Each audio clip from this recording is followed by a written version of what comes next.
Bista Iglesia, mga panalangin sa bawat simbahan, sa ngalan ng Ama, at ng Anak, at ng Espiritu Santo. Amen.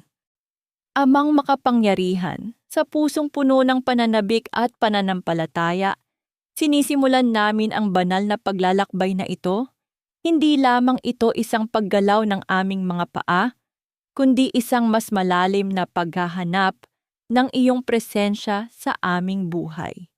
Dinadala namin sa iyo ang aming mga kagalakan at dalamhati, ang aming mga pangarap at takot, ang aming pasasalamat at pagsisisi. Habang humihinto kami sa bawat simbahan, hayaang ang aming mga panalangin ay umakyat sa iyong trono tulad ng mabangong insenso. Naway hindi lang ito maging isang tradisyon, kundi isang tunay na pagkikita namin sa iyo, isang pagkakataong maranasan muli ang iyong pag-ibig, madama ang bigat ng iyong sakripisyo, at buong pusong ipagkatiwala ang aming sarili sa iyong awa. Samahan mo kami, Panginoon, habang ibinubukas namin ang aming mga puso sa iyong salita. Gawin mong makabuluhan ang araw na ito, isang araw ng biyaya, pagbabago, at pagpapalalim ng aming pananampalataya. Lumakad kang kasama namin, gabayan mo kami, at punuin ng kapayapaan ng aming mga kaluluwa sa pamamagitan ni Kristo na aming Panginoon. Amen. Mahal na Ina, Ina ng simbahan, ipanalangin mo kami. Unang simbahan, panalangin ng pagsisisi at awa. Panginoong Hesus, habang nakatayo kami sa banal na lugar na ito, nadarama namin ang bigat ng aming mga kasalanan. Tinitingnan namin ang iyong krus at nakikita ang lalim ng iyong pag-ibig. Subalit alam naming madalas naming pinili ang aming sariling kagustuhan kaysa sa iyong kalooban. Ilang beses na ba kaming lumayo sa iyo sa halip na mas lalong lumapit? Panginoon, hindi na namin nais dalhin ang bigat ng aming kasalanan. Inilalagak namin ito sa iyong harapan, hindi upang magtago sa kahihiyan, kundi upang buksan ang aming mga puso sa iyong mapagpagaling na awa. Linisin mo kami, O Panginoon. Hipuin mo ang sugat ng aming kaluluwa. Turuan mo kaming hanapin ka, hindi lamang sa panahon ng aming pagkabigo, kundi sa bawat sandali ng aming buhay. Tulungan mo kaming patawarin ang aming sarili tulad ng iyong pagpapatawad sa amin. Gawin mo kaming mas handang humingi ng tawad sa mga nasaktan namin at magbalik loob sa iyo ng may pusong busilak at tapat. Sa pamamagitan ni Kristo na aming Panginoon. Amen. Maria, kanlungan ng mga makasalanan, ipanalangin mo kami. Ikalawang simbahan, panalangin ng lakas sa paghihirap. Mapagmahal na Ama, sa bawat yugto ng buhay may mga pagsubok na sumusubok sa aming pananampalataya. May mga araw na tila napakabigat ng aming dalahin at may mga gabi na umiiyak kami sa iyo, naghahanap ng kasagutan. Ngunit sa sandaling ito, sa banal na pook na ito, nauunawaan naming hindi mo kami kailanman iniwan. Panginoon, dinala mo ang iyong krus ng hindi nagrereklamo. Bagamat nadapa ka, hindi ka sumuko.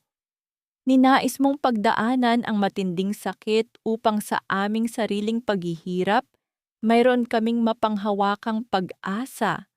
Tulungan mo kaming pasanin ang aming mga sariling krus ng may tapang, bigyan mo kami ng tiyagang maghintay, ng karunungang magtiwala, at ng pananampalatayang maniwalang may layunin ang lahat ng aming pinagdaraanan. Iniaabot namin sa iyo ang aming mga suliranin, Panginoon. Baguhin mo ito at gawing biyaya. Hayaang ang bawat luha ay maging daan patungo sa iyo, sapagkat ikaw lamang ang aming tunay na kalakasan. sa pamamagitan ni Kristo na aming Panginoon. Amen. Jesus, aming sandigan, manatili ka sa amin. Ikatlong simbahan. Panalangin para sa kagalingan ng katawan, isipan at kaluluwa. Maawing Jesus, habang tumutuntong kami sa banal na lugar na ito, bit-bit namin ang aming mga sugat, ilang nakikita, ngunit marami ang lingid sa paningin ng iba. Ang aming katawan ay napapagod, ang aming isipan ay binabagabag ng pag-aalala, at ang aming kaluluwa ay nasasaktan sa mga bagay na hindi namin maipaliwanag. Panginoon, kailangan namin ang iyong mapagpalang haplos. Pinagaling mo ang mga bulag, ang mga may sakit at ang mga wasak ang puso.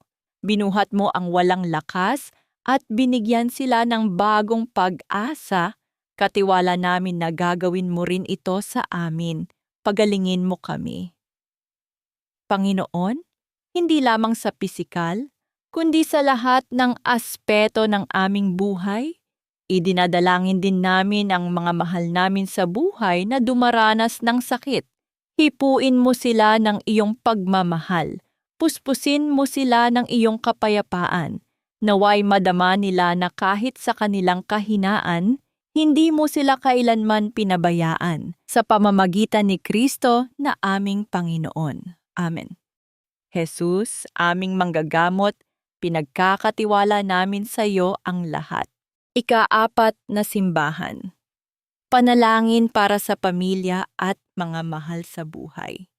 Aming Diyos Ama, sa tahimik na sandaling ito, inaalala namin ang aming pamilya, ang mga taong nagbigay sa amin ng pag-ibig, kalinga, at gabay.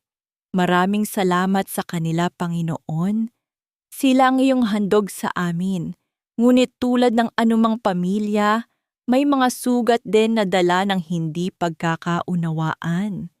May mga salitang hindi nasabi, may mga sugat na hindi pa gumagaling, at may mga distansyang unti-unting lumalayo.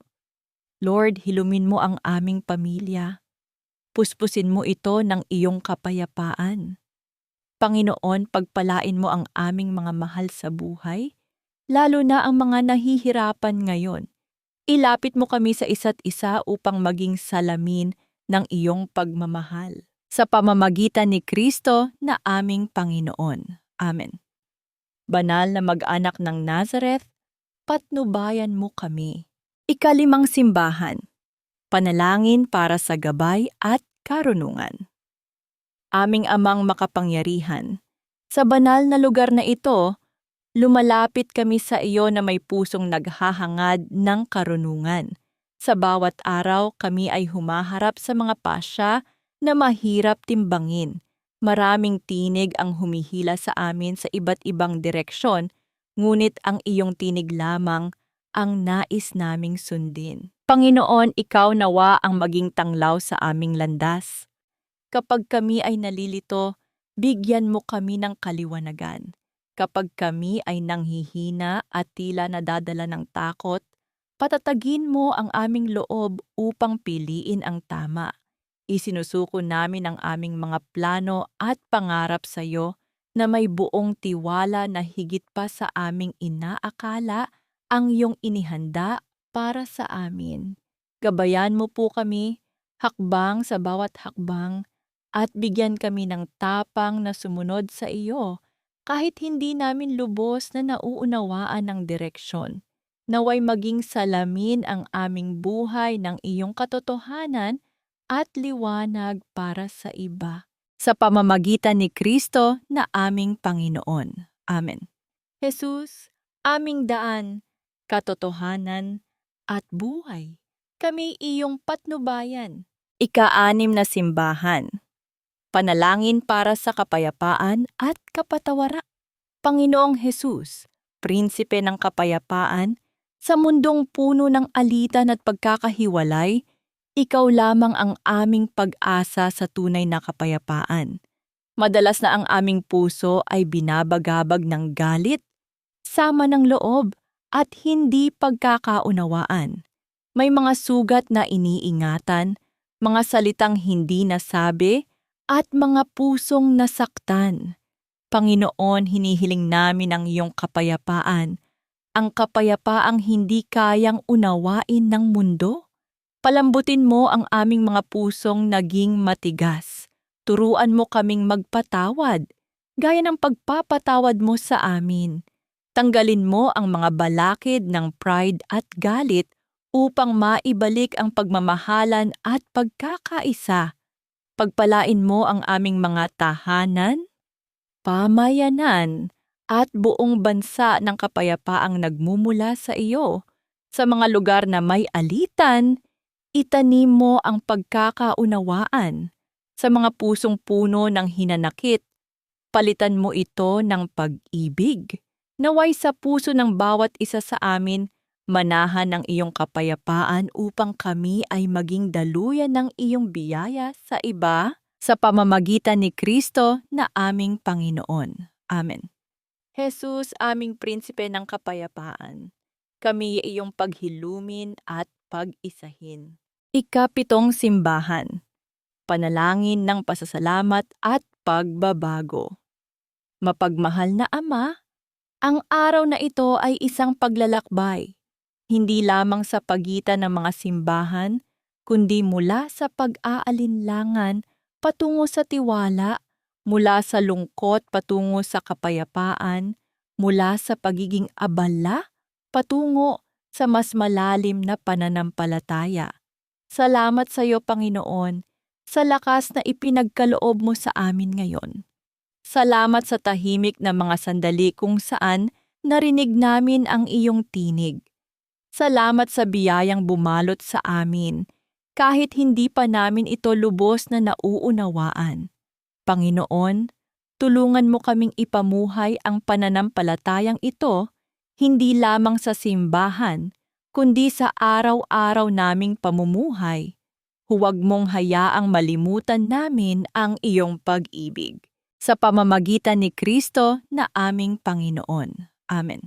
Pagtatapos na panalangin.